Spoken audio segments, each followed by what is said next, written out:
Buenas tardes, yo les voy a hablar sobre los filósofos Empédocles de Agrigento y Anaxágoras de Clasomene. Empédocles de Agrigento nació en Agrigento, Sicilia, probablemente entre los años 483 a.C. y 495 a.C. Realmente se conoce muy poco de la biografía de Empédocles. Su personalidad está envuelta en la leyenda, que lo hace aparecer como mago y profeta, autor de milagros y revelador de verdades ocultas y misterios escondidos. Nació en el seno de una familia ilustre y llegó a ser jefe de la facción democrática de su ciudad natal. Su fama como científico y médico taumaturgo, unida a su posición social, le permitió ocupar importantes cargos en la vida pública. El final de su vida lo pasó exiliado en el Peloponeso. Se forjaron varias versiones en torno a su muerte. La más conocida de todas es aquella según la cual se habría arrojado al volcán Etna para ser venerado como un dios por sus conciudadanos. De sus escritos conocemos únicamente los políticos, el tratado sobre la medicina, el proemio a Apolo, el poema sobre la naturaleza. De estos solo se han llegado unos 400 versos de los 5000 que constaba la obra, y las purificaciones.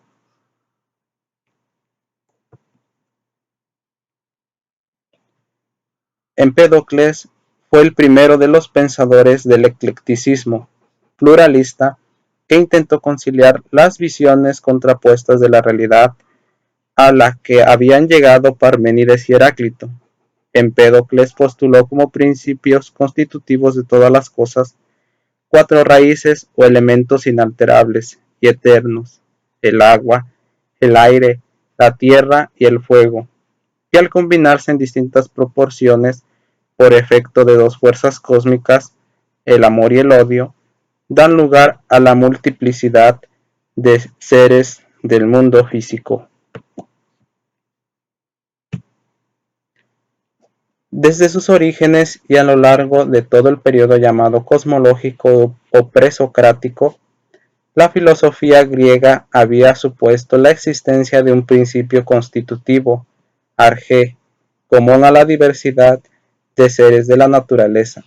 Los filósofos de Mileto y la escuela de Pitágoras vieron tal principio en sustancias concretas, el aire, el agua, o bien propusieron principios de naturaleza abstracta o formal, lo indeterminado en Anaximandro, el número en los pitagóricos.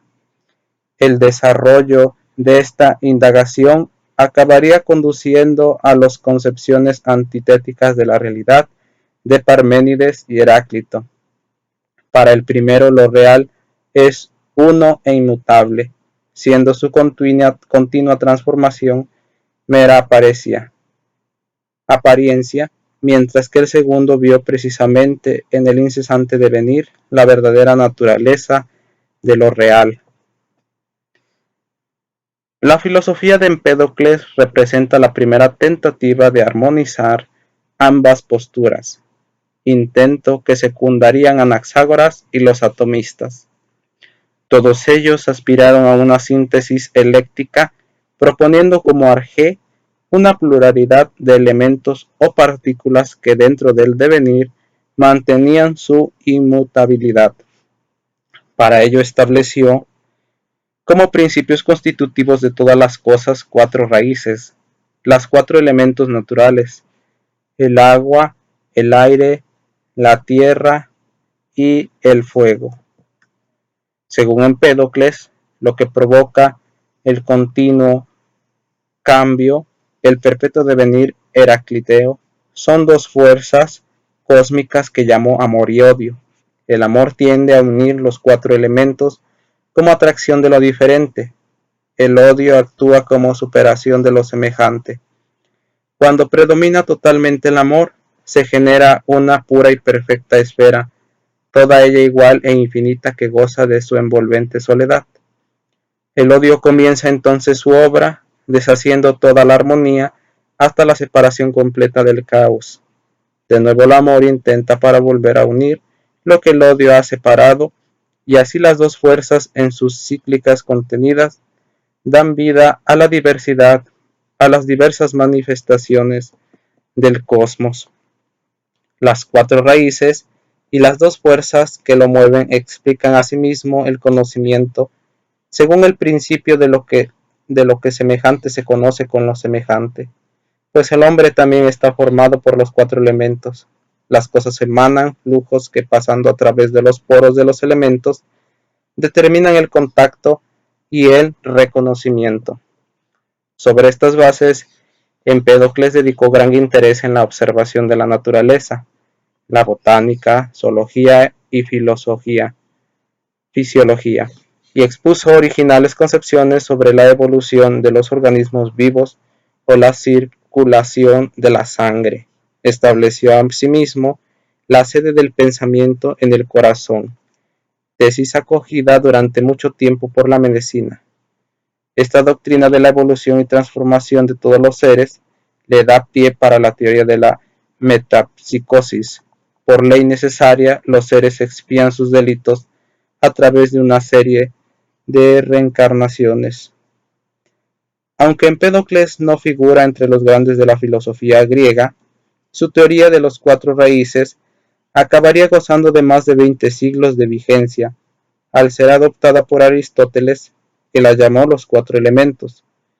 Pasó a formar parte de las concepciones comúnmente aceptadas sobre la materia hasta el siglo XVIII. Ahora les voy a hablar sobre Anaxágoras de Clazomene.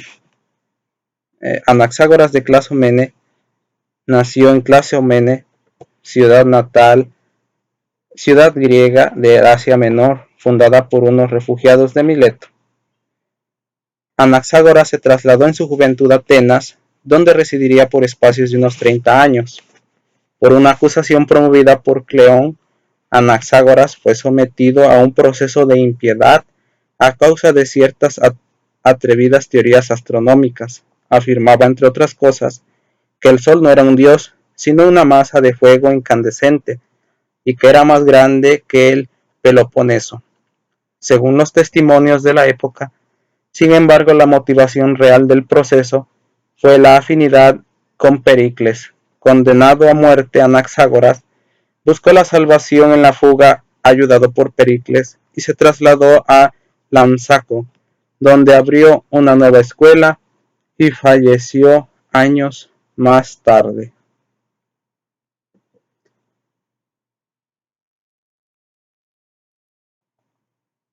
La filosofía de Anaxágoras. El pensamiento se sitúa dentro de aquella amplia corriente de esfuerzos por determinar un principio constitutivo y originario, arge, común a la variedad de seres del mundo físico que caracterizó a la filosofía griega desde sus orígenes, es decir, desde la escuela milesia.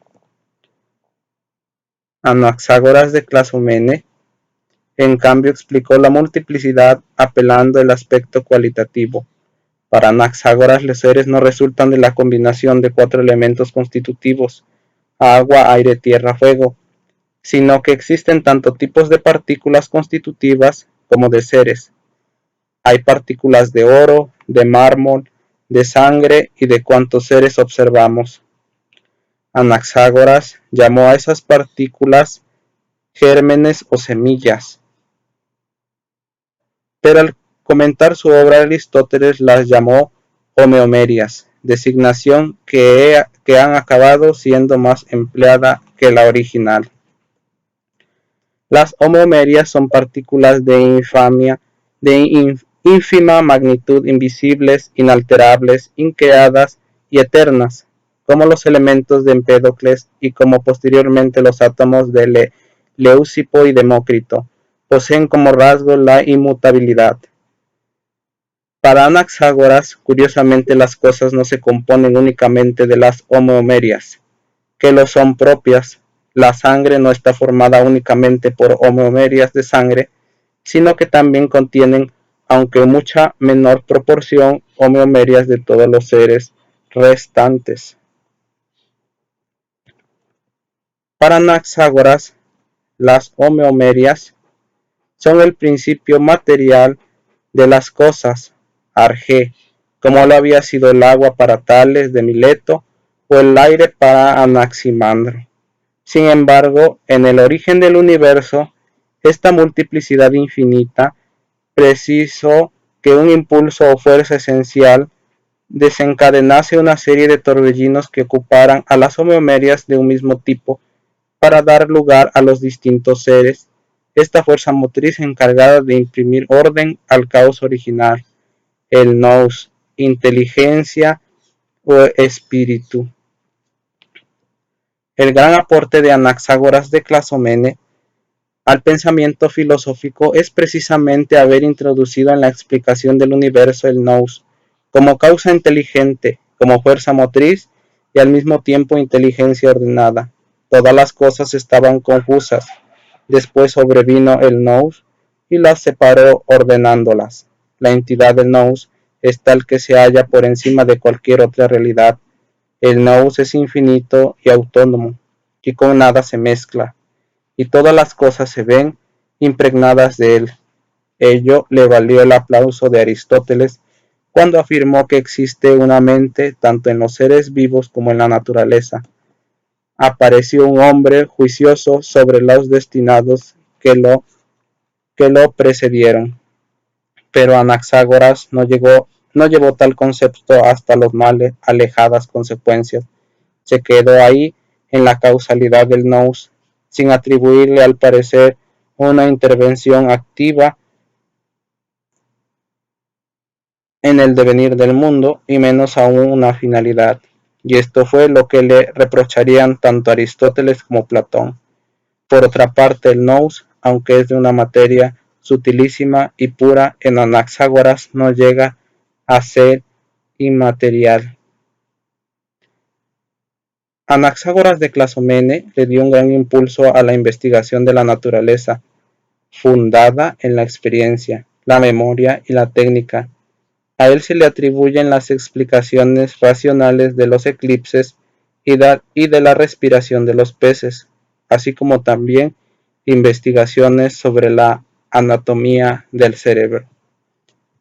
Aquí están las referencias donde yo consulté mi información. Muchas gracias por estar atentos.